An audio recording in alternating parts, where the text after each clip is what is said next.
Hi everybody, it's your boy Cypher here. Welcome back to another exciting video. We are going to talk about Cyberpunk's 2077 CD Projekt Red Update 1.5. Let's get to the video. Alright, so CD Projekt Red released a new update 1.5 which includes a number of new stuff to Cyberpunk 2077. Added content, new DLC, new quest, vehicle updates, NPC updates, graphic updates, and console updates as well.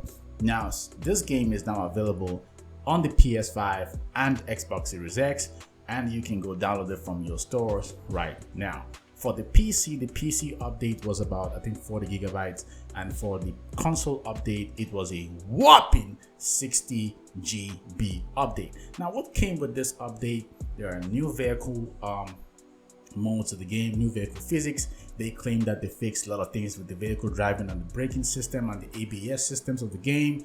They claim that the NPCs now are smarter and they react to maybe things like threats and other kind of stuff. They are more engaging than before. They also added new quests to the maps, and they added new apartments and also some additional content in terms of secrets and weapon physics as well. So this is my experience with Cyberpunk 2077. On the PC version, first off, PC players have a problem. If you have Nahimic on your PC, the game is not just going to work. So what you have to do is you have to disable the Nahimic service on your game to have it work. For the PlayStation, I only saw, I think, one person commented about he downloaded the game for the PS5 digital edition, and when he downloaded it, the game immediately went to green screen and that was it. So I don't know what's going on, but that's the errors that people are experiencing right now. If you are a PC guy and you're trying to find a way to fix this error, I think you should disable Nahimic on your system. Now, if you did that and it didn't work, then the next thing to do is upgrade your graphics card, because NVIDIA has a new graphic driver that is out now. You can go to your GeForce Experience and update it. And if that doesn't work, then you can go to your programs, apps, and features and update your Visual C++. That might be the problem. If those things don't work, then I don't know. I just don't know. But that's me just trying to help you. Now, for the PS5 and the Xbox Series X versions, they released a statement talking about the benchmarks and the performance benchmarks of the game. If you are playing the game on performance mode, you will play the game 60 frames per second, and if you are not, you will play the game on 30 frames per second. So you have to give one to get one. If you want the stunning visuals, you will get 30 frames per second with all the ray tracing and shadows and everything involved, and ray tracing reflections, everything will be there in the game. But if you want that really smooth gameplay, I think you have to compromise the visuals and get the performance version of the performance mode and play on full 60 frames per second. Now, what do I think about this update? Yeah, it's a long time coming. It's a good update, but it's not a great update. I don't think anything significantly changed as far as gameplay is concerned for me.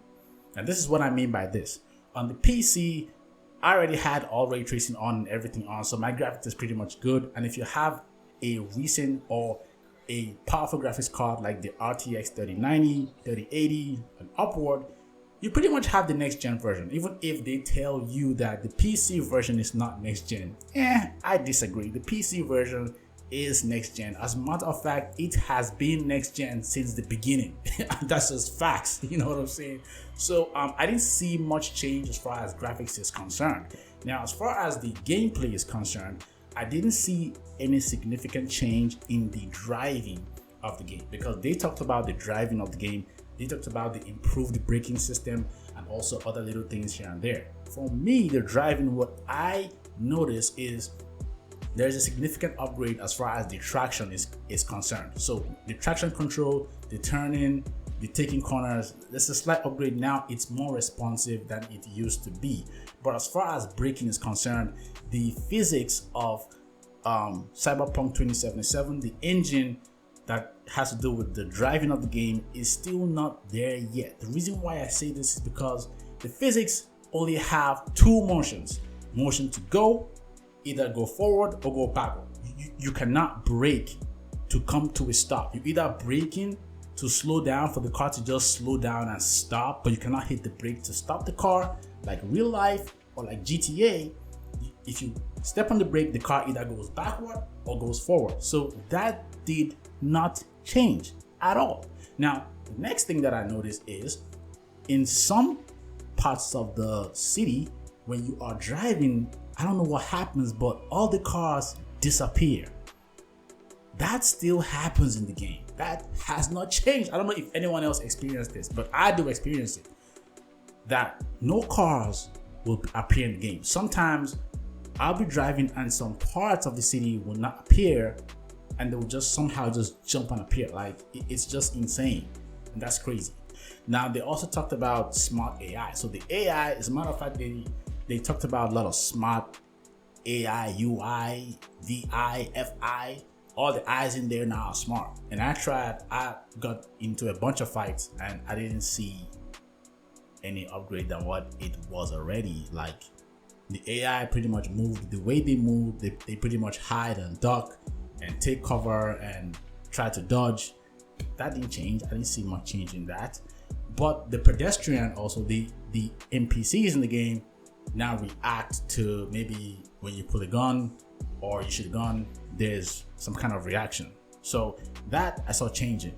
Now, in the apartment section of the game, you have 4 new apartments in this game. So you can have the apartment that is $5,000 for rent. That's in a shack. I think it's a motel. The $15,000 or eddies, the $45,000 eddy or the $40,000 eddy, and the $55,000 eddy apartments. I think my favorite one is the $55,000 eddy apartment that looks really big. It has that New York City vibe to it. Huge flat screen TV, nice bookshelf on the wall with some little artifacts here and there. I took a look at it to see if I can find something, maybe an Easter egg somewhere, but nothing too significant. Now you can make coffee, you can play pool, and all these little things here and there added to the game makes the game a little bit more likable. But that's pretty much it for me, man. I mean, apart from these apartments, if you play the carry mission in the game, you have a mansion on the outskirts of town. You know that area where all the rich people live? I think that's where the Arasaka mansion is at. So if you play the Carrie missions and you complete them, you have access to Carrie's mansion in the game. So I already had that. So I didn't see, I mean, it's okay. It's cool. It's nice. But that's pretty much what I really got about this game, what I got from this game. I didn't see much significant update besides the new apartments and the extra missions. Other than that, I think this really brings a benchmark for maybe future upcoming updates, maybe for multiplayer games. I don't know, maybe multiplayer DLC, I don't know. But yeah, pretty much that's about it for me. Other than that, I mean, CD Projekt Red, to be honest, I'm disappointed in Cyberpunk 2077. I think a lot of people are disappointed because the game, there was so much hype around the game and there was so much to look forward to with the game, especially with multiplayer games and all that kind of stuff, but we didn't get that, and all those initial errors and bugs and fixes didn't help the game at all. So that's pretty much that didn't help at all. So to me, it's a disappointment, but I think they are doing what they can do to make the game better every year, and I think that the more they do that, I'm pretty much just over the game already because I've completed the whole storyline and there's nothing else to do. So I pretty much just play the game when stuff like this happens. But that's about it for me, guys, and I will see you guys in my next video. If you are new to my channel, I am Cyber. Don't forget to subscribe. I don't do game videos often, but I will do game videos from time to time when something interesting pops up. So thank you guys for watching the video. If you are new to my channel, don't forget to subscribe, and I will catch you guys in my next video. Until then, stay safe, stay frosty, and I'm out. Peace.